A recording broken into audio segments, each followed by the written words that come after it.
राम जी का जन्मदिन।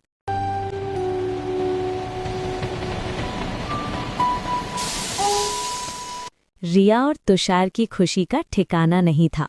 आज वे अपने मम्मी पापा और दादी माँ के साथ ट्रेन से रामनवमी पर अयोध्या राम मंदिर के दर्शन करने जा रहे थे। ट्रेन अपनी रफ्तार से पटरी पर दौड़ रही थी। खिड़की के बाहर पेड़ पौधे पीछे भागते जा रहे थे। दादी माँ, हम रामनवमी पर अयोध्या राम मंदिर क्यों जा रहे हैं? रिया बेटा, रामनवमी के दिन भगवान राम का जन्म दिवस होता है। चैत्र मास के शुक्ल पक्ष की नवमी तिथि को भगवान राम का जन्म हुआ था। कल वही दिन है, इसीलिए हम उनका जन्मदिन मनाने और उनका आशीर्वाद लेने अयोध्या जा रहे हैं। अयोध्या ही राम जी की जन्मभूमि है। दादी माँ, मुझे राम जी की कहानी सुननी है। हाँ दादी माँ, मुझे भी। ठीक है बच्चों, आओ मेरी सीट पर बैठो, मैं तुम्हें राम जी की कहानी सुनाती हूँ। रिया और तुषार दादी माँ की सीट पर आकर बैठ गए।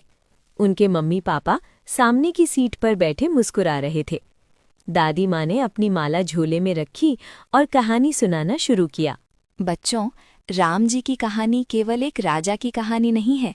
ये कहानी है त्याग की, कर्तव्य की और बुराई पर अच्छाई की जीत की। बहुत समय पहले अयोध्या नगरी में राजा दशरथ राज करते थे। उनकी 3 रानियां थीं, कौशल्या, कैकई और सुमित्रा। लेकिन राजा दशरथ के कोई संतान नहीं थी, इसलिए वे बहुत दुखी रहते थे। एक दिन उन्होंने एक बहुत बड़ा यज्ञ करवाया। ओम अग्ने स्वाहा, ओम अग्ने स्वाहा स्वाहा, ओम अग्ने स्वाहा। उस यज्ञ के बाद अग्निदेव ने प्रकट होकर उन्हें 4 पुत्रों का आशीर्वाद दिया। कुछ समय बाद महल में खुशियों की घंटियां बजने लगी। कौशल्या माता के घर राम जी का जन्म हुआ, कैकई माता के घर भरत का जन्म हुआ और सुमित्रा माता के घर लक्ष्मण और शत्रुघ्न का जन्म हुआ। जब राम जी का जन्म हुआ तो पूरी अयोध्या खुशी से झूम उठी। लोगों ने मिठाइयाँ बांटी, मंदिरों में घंटियाँ बजने लगी और हर तरफ उत्सव मनाया गया। इसी दिन को आज हम राम नवमी के रूप में मनाते हैं। दादी माँ, तब तो बहुत खुशी हुई होगी। हाँ बेटा, राम जी बचपन से ही बहुत दयालु, विनम्र और बहादुर थे। सभी लोग उन्हें बहुत प्यार करते थे। जब राम जी बड़े हुए तो वे ऋषि विश्वामित्र के साथ जंगल गए और राक्षसों से ऋषियों की रक्षा की।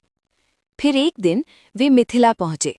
वहां राजा जनक ने अपनी बेटी सीता के स्वयंवर का आयोजन किया था। वहां एक बहुत बड़ा धनुष रखा था, भगवान शिव का धनुष। राजा जनक ने कहा था,